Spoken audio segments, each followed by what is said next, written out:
These transmissions are actually falling out of the vehicle. Hey, it's Rush from National Transmission, and today we're going to be talking about Dodge transmissions, particularly the ProMaster 1500, 2500, 3500 series transmissions. We are finding, especially on the 2014, the earlier generation ProMasters, the mounts on these things are failing at an alarming rate. So in my hand, I have the lower transmission mount. You can see here that it's splitting. Now, they sell a whole new mount kit online.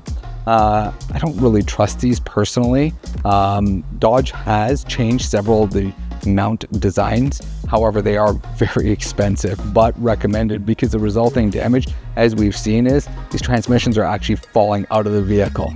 This kit is sold by Dodge, is the mounting bracket for the transmission. This guy bolts right there and holds the transmission into the vehicle. These bolts are actually single use and is sold with a complete set.